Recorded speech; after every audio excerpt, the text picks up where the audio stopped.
Praise the Lord. Welcome again. And today we keep on learning by examples.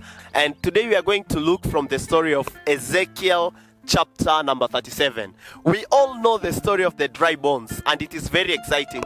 And today we are going to learn it through examples, because there is one very important thing I don't want you to miss in this story. And from the example which I'm going to give you today, you will fully understand it. And there are some dimensions which you are going to be built at.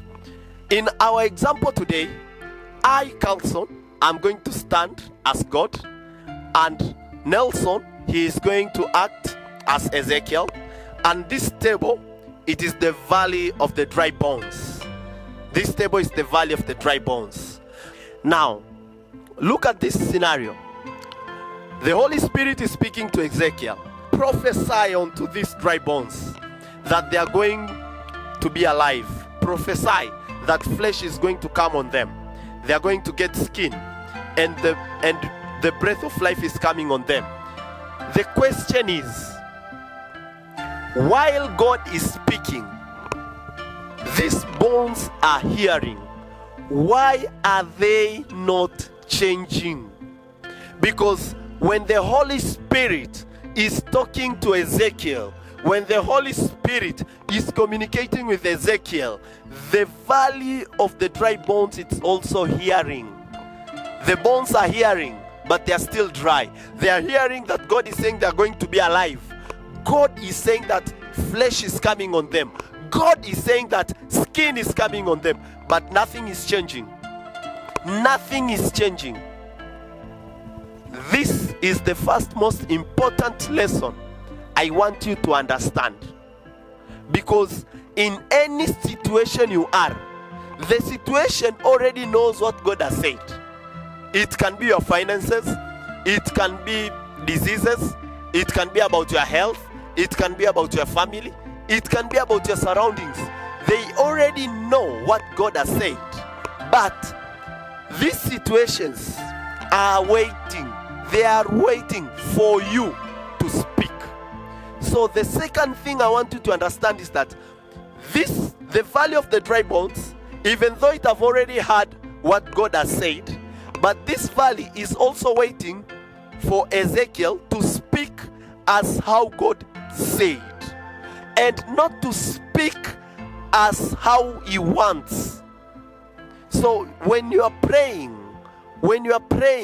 you should pray according to what God has said, not according to what you are thinking. Because the Bible clearly says Ezekiel prophesied as he was commanded. He didn't just prophesy according to his will, but according to how he was commanded. Example, if Ezekiel, he could have said, dry bones, disperse. They couldn't disperse, because that is not the word of God. So even your situation, even the situation you are, it already knows what God has said about you, but it is waiting for you to speak what God has said in order for it to change, in order for the earthquake to happen. In order for the earthquake to happen, when God says, it does not mean it will change. But when you speak what God has said, now something is going to happen.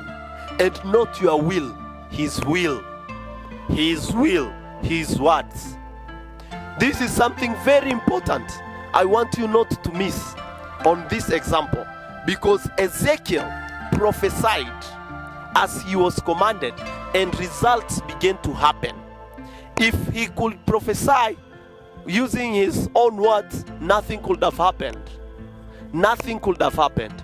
You must find the word of God, which is the foundation of every supernatural event or every miracle. You must find that word of God which fits in your situation. If you're facing certain situation, find the word of God which speaks about that situation. If you're facing illness, find what the word of God has said about illness. By his stripes we are healed. God will restore our health. God is going to heal our wounds. God is going to restore our health. By his stripes we are healed. you keep on reading those words, you keep on prophesying those words, you pray using those words, then an earthquake will happen. Things will begin to change. Your health will return. Your health will return. So in every situation, you must find the word of God, which has said, the word of God, which has spoken over the situation you are facing right now. If you have not seen our previous example, kindly, you can watch it. You're going to learn a lot from it. And like, share, and subscribe this channel. Also remember to give out your offerings. You can give your offerings through the account number you're seeing on the screen.